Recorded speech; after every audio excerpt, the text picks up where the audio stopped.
तो मुझे बाल बड़े रखने का शौक था, इतने बड़े बाल कि मेरे पिता को अक्सर झंझट होती थी, क्योंकि उनके ग्राहक उनसे पूछते कि लड़का है कि लड़की, और उन्हें बड़ी झंझट होती बार बार ये बताने में कि भाई लड़का है। मुझे तो कोई चिंता नहीं होती थी, लड़की होने में क्या बुराई थी।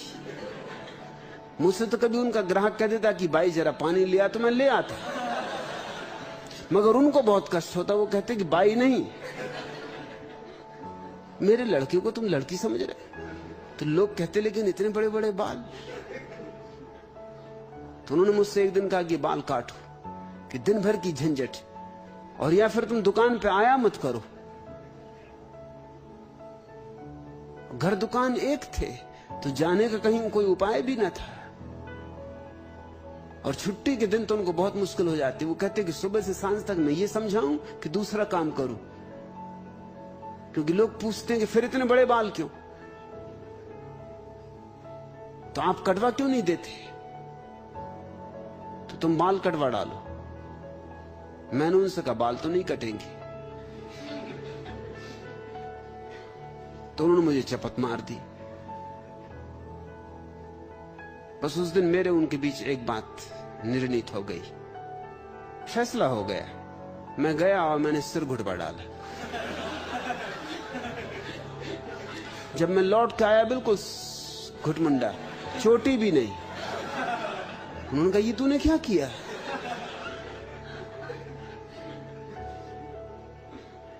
मैंने कहा मैंने बात जड़ से ही मिटा दी, अब दोबारा बाल नहीं बढ़ाऊंगा।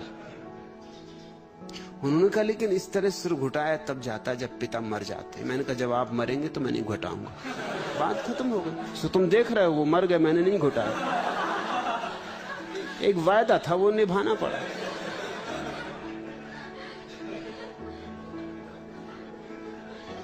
वो भी समझ गया कि मुझसे सोच समझ के बात करनी चाहिए, ऐसा चांटा मारना आसान नहीं है।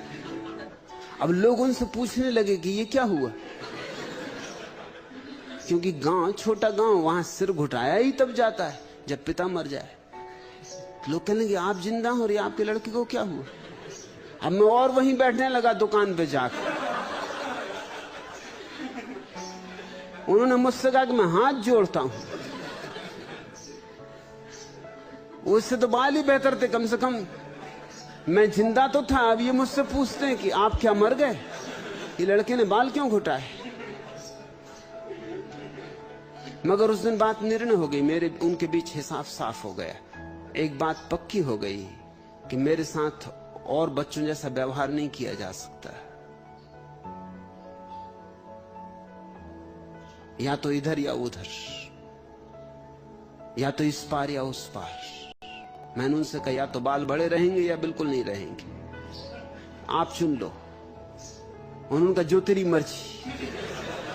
अब ये मैं बात ही नहीं उठाऊंगा। मैंने कहा यही बात नहीं, आप और बातों के संबंध में भी साफ कर लो।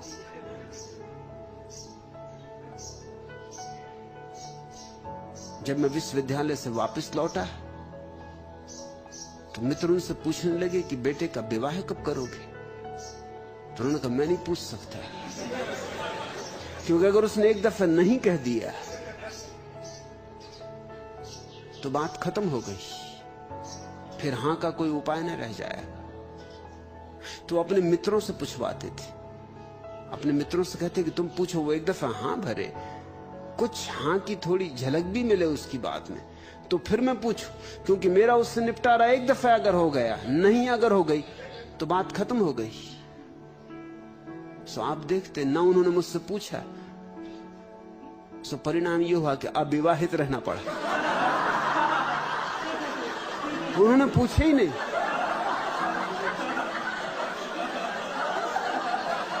मित्र उनके पूछते थे, मैं उनसे कहता कि उनको खुद कहो कि पूछे, ये बात मेरे और उनके बीच तय होनी, तुम्हारा इसमें कुछ लेना देना नहीं, तुम बीच में मत पड़ो। सुनना, उन्होंने कभी पूछा न झंझट उठी।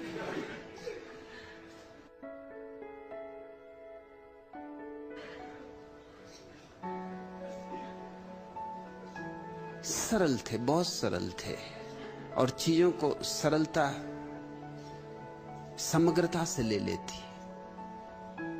एक ही छोटी सी घटना ने, वो चांटा मारने ने एक बात उन्हें साफ कर दी कि मेरे साथ साधारण बच्चों जैसा व्यवहार नहीं किया जा सकता। मुझे डांटना डपटना भी हो तो सोच लेना पड़ेगा। मुझसे ये नहीं कहा जा सकता कि ऐसा करो वैसा करो। तो फिर वो अगर मुझसे कभी कुछ कहते भी तो कहते ऐसा मेरा सुझाव है, कर सको तो करना, नहीं कर सको तो मत करना। मैं कोई आज्ञा नहीं दे रहा हूं। फिर उन्होंने मुझे कोई आज्ञा नहीं दी।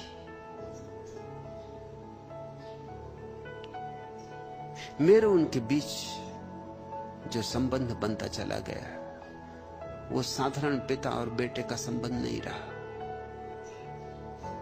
वो बहुत जल्दी खत्म हो गया।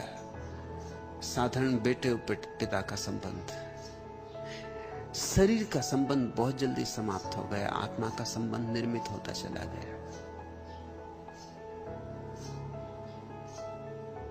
सरल थे बहुत। लोगों से कहते थे कि इतने लोग सन्यास ले लिए, मेरी मां ने भी सन्यास ले लिया, आप क्यों सन्यास नहीं लेते? वो कहते मैं प्रतीक्षा कर रहा हूं, जिस दिन ये सहज भाव उठेगा उसी क्षण ले लूंगा। और सुबह 6 बजे एक दिन लक्ष्मी भागी हुई आई। वो यहीं ठहरे थे, लक्ष्मी के कमरे में ही रुके थे। पीछे जो कमरा है मुझसे उसमें ही रुके हुए थे। 6 बजे लक्ष्मी भागी आई। उसने कहा कि वो कहते सन्यास इसी क्षण, अभी। क्योंकि वो 3 बजे से रोज ध्यान करने बैठ जाते थे। और उस दिन अंतर्भाव उठा तो सुबह ठीक 6 बजे सन्यास लिया। बहुत मैंने उन्हें रुका कि मेरे पैर मत छुए, कुछ भी हो, मैं आखिर बेटा हूं। पर उन्होंने कहा वो बात ही मत उठाओ। जब मैं संन्यास्त हो गया तो मैं शिष्य हो गया। अब बेटे और बाप की बात खत्म हो गई। फिर उन्होंने मुझे पैर नहीं छूने दिए। उस दिन के बाद वे मेरे पैर छूते थे। शायद ही किसी पिता ने इतनी हिम्मत की हो, इतनी सरलता, इतनी सहजता।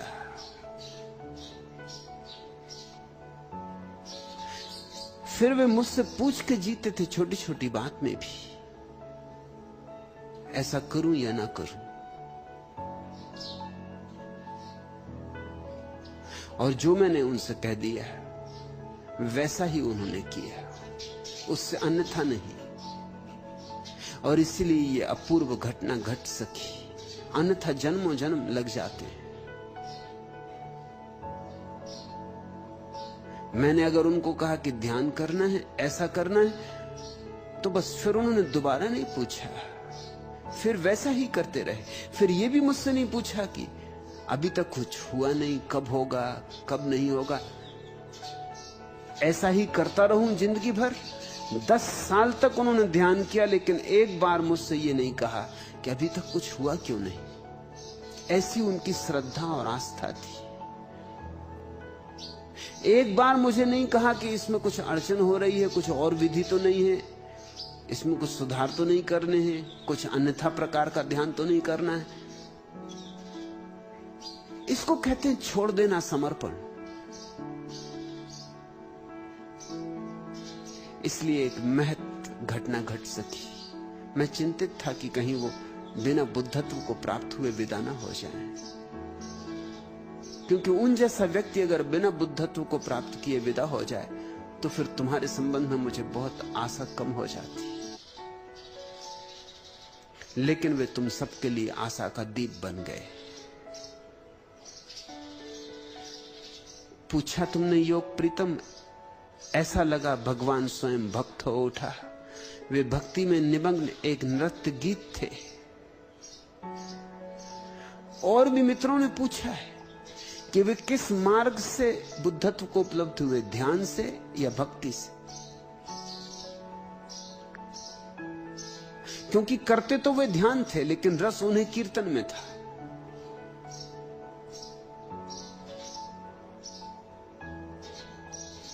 तो ध्यान से या कीर्तन से? उनके लिए कीर्तन मार्ग नहीं था, सिर्फ अभिव्यक्ति थी। वो जो उन्हें ध्यान में मिलता था उसे कीर्तन में लुटाते थे। कीर्तन से वे बुद्धत्व को उपलब्ध नहीं हुए, बुद्धत्व को उपलब्ध तो वे ध्यान से ही हुए। लेकिन ध्यान में जो मिले उसे बांटो कैसे? ध्यान गूंगा है, बोल नहीं सकता। भक्ति बोल सकती, डोल सकती। इसलिए ज्ञानी को भी, ध्यानी को भी एक दिन अगर प्रकट करना हो तो भक्ति के सिवाय और कोई उपाय नहीं रह जाता। भक्ति की वो गरिमा है। ध्यान तो रेगिस्तान जैसा है, भक्ति उपवन है। उसमें खूब फूल खिलते और कोयल कूक देती और पपीहा पी कहां पुकारता है। मार्ग तो उनका ध्यान था, उपलब्ध तो वे ध्यान से ही हुए। लेकिन जैसे जैसे ध्यान की गहराई बढ़ी, उनकी अड़चन बढ़ी कि वो जो भीतर इकट्ठा होने लगा अब उसे क्या करें, क्या ना करें। मुझसे उन्होंने पूछा क्या करूं, अब भीतर इतना इकट्ठा होता है, इसे कैसे बांटूं? तो मैंने उन्हें कहा कि कीर्तन करें। उन्होंने ये भी सवाल ना उठाया कि कीर्तन और ध्यान तो दो अलग मार्ग है। श्रद्धा सवाल उठाती ही नहीं। उन्होंने ये भी नहीं पूछा कि पहले ध्यान का अब कीर्तन। उन्होंने कभी मुझसे पूछा नहीं। मैंने कहा कि अब इसको कीर्तन में लुटाएं, तो उन्होंने कीर्तन शुरू कर दिया। कीर्तन उनकी अभिव्यक्ति थी। ध्यान से जो पा रहे थे वे, ध्यान में जो फूल खिल रहे थे, कीर्तन में उनकी सुगंध उठ रही थी। तुम ठीक कहते हो, वे भक्ति में निमग्न एक नृत्य गीत थे या मोद भरे छलकते हसीन मौन थे। उनके गीत उनके मौन से जन्म रहे थे। मौन भीतर घना हो रहा था, गीत बाहर प्रकट हो रहे थे। जब वृक्ष पर फूल आते तो ऊपर फूल दिखाई पड़ते हैं, जड़ें नीचे जमीन में गहरी गई होती। ऐसे ध्यान में गहरे जाओ तो तुम्हारे जीवन में भी बहुत फूल खिलेंगे, रंग रंग के, अलग अलग ढंग के, अलग अलग गंध के। तो मुझे बाल बड़े रख